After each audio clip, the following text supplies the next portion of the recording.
Yan. Sumisikat na si Haring Araw. Sana magtuloy-tuloy na. Ang ating mga manok na dito.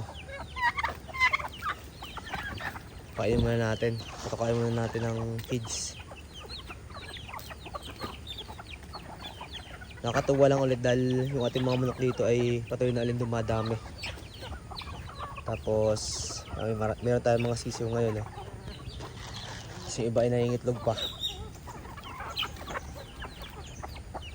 Yung mga pabo natin, possible mangitlog na rin.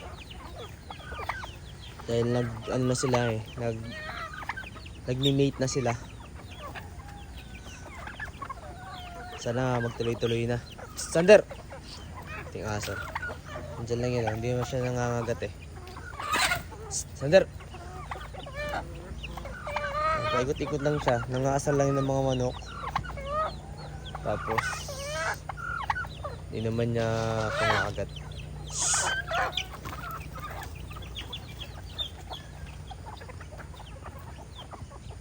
Yung ating Rhode Island Red na lalaki. Lumaki din. Wala dati hindi kasi lalaki na eh. Lumaki din pala. Kapag lang din talaga mag-alaga tayo ng manok, kailangan ay meron tayong bigay na patoka. Hindi lang tayo asa sa natural na patoka. Dahil kapag di tayo talaga nagbigay ng feeds, namamaya talaga sila ng todo. Pero may mga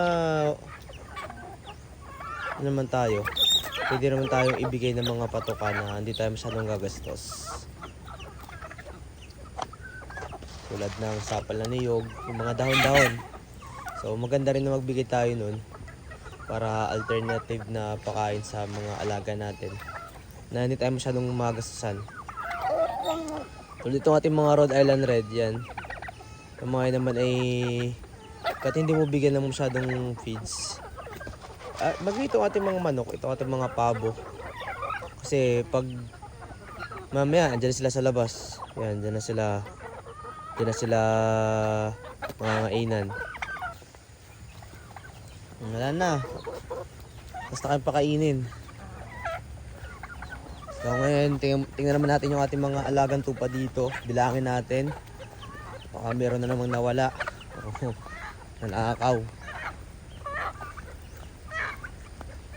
Medyo basa pa rin talaga yung lupa dito sa amin. Itong ating tupa na ito, lagi ito nasa labas. Hindi siya napasok. Lagi siya nasa labas lang, hindi siya napasok dito sa pinakakulungan nila. So ito yung ating mga tupa, mga alagang tupa at saka mga alagang native na kambing. Yan, goods naman. Kompleto naman sila. Tapos ang ating mga native na kambing, andito rin. Ang mga kambing at saka mga tupa, pwede naman natin yung pagsamahin. Hindi naman sila nag-aaway. Mas nag-aaway pa nga yung mga bower na kambing at yung mga native na kambing. Dahil ang lakas mambuli ng mga bower kaysa sa mga native natin na kambing. Pero itong tupa at saka native na kambing, pwede natin pagsamahin. Ang isa kasing katangian ng mga tupa ay talaga namang likas sa kanila yung pagiging maamo. Galit siya kay Sander. Pero si Sander yung tagahanap natin sa kanila pag nawawala, kapag nakakalayo sa pastulan. Ang mga tupa talaga ay likas na maamo.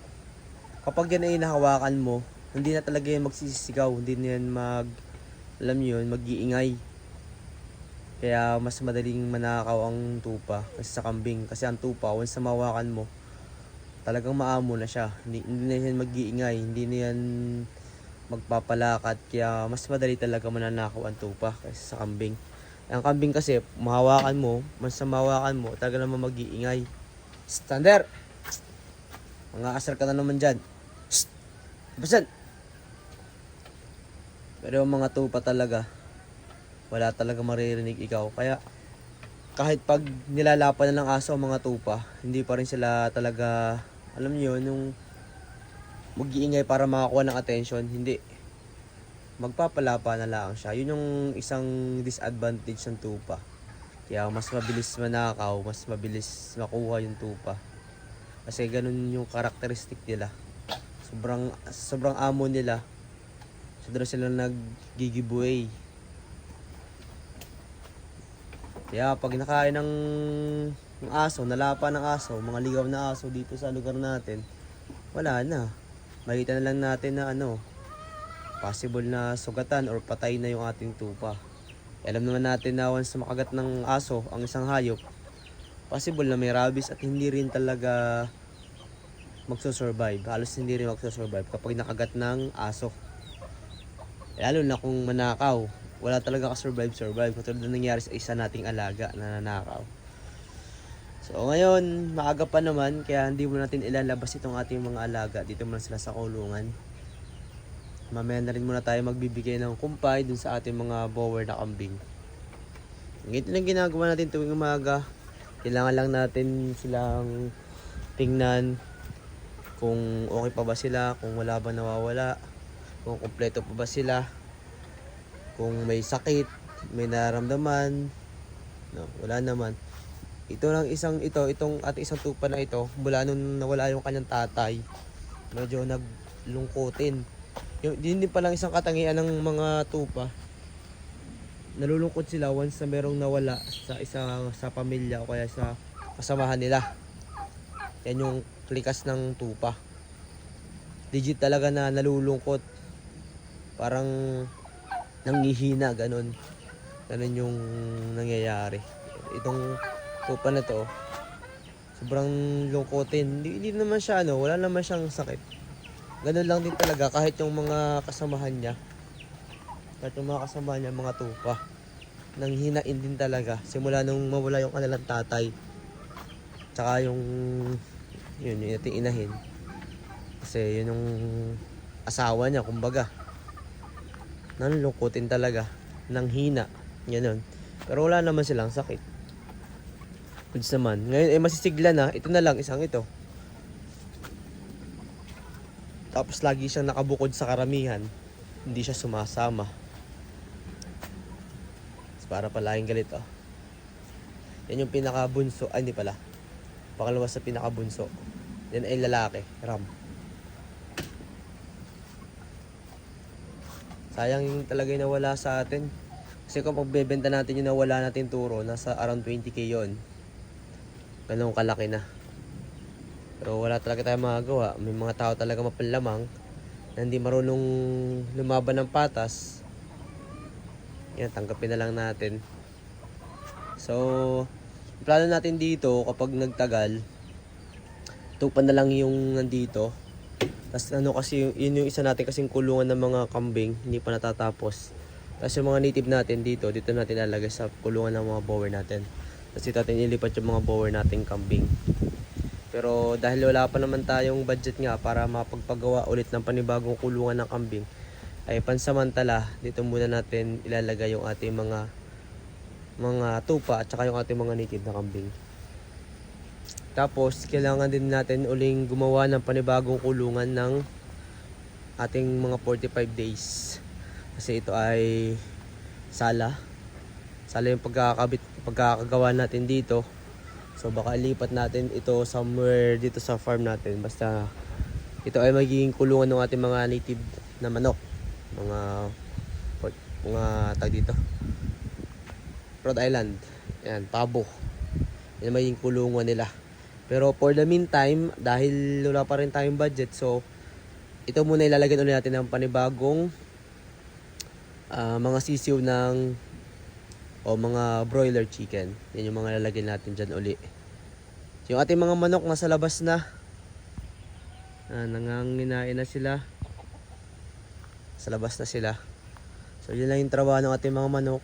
Kumain at so far so good naman ang tataba ng mga manok natin. Sarap lang din talaga kapag may kahit maliit yan lupa na mapag-aalagaan. Dahil yung mga hayop na tulad dito ay nakakawala din minsan ng stress. Tsaka bukod doon ay kahit papaano ay para siya nagiging alkansya mo. Ipunan, kapag may pangailangan ka, pwede mong pagbili. Napakadali lang ibenta, lalo na pag mga manok. Meron tayong mga alagang manok at saka mga alagang native na kambing. Dahil ang kambing dito sa amin ay talaga namang napaka-in-demand. Ito naman yung ating farmhouse. Yan, kitang-kita yung mula dito ay tanaw na tanaw yung mula doon sa taas ng ating farmhouse ay tanaw na tanaw yung ang ating mga alaga dito sa baba. So ang pinakulang pa rin dito sa atin, maglagay ng mga ilaw dyan sa baba. Maglagay tayo ng mga ilaw para mas madali nating makikita kapag may tao o may mga masamang mga ano na gustong magtangka, mga masamang loob. So, marami pa rin tayo talagang kailangan ayusin dito, maglagay ng ilaw. Ganda nga sa dito maglagay ng parang dampa-dampa, ano, pinakatambayan. Maglagay tayo dyan. So marami pa tayong plano dito sa ating farm. So sana ay patuloy nyo pa rin ako suportahan. Yan. Paki-like and share na rin itong ating vlog at paki-subscribe na rin itong ating YouTube channel. So hanggang dito muna yung pagbabahagi ko ng ating karanasan dito sa ating farm. Kaya maraming salamat sa inyong patuloy na pagsama. This is your Millennial Farmer, ang Hilawan Adventure at hanggang sa muli. Paalam.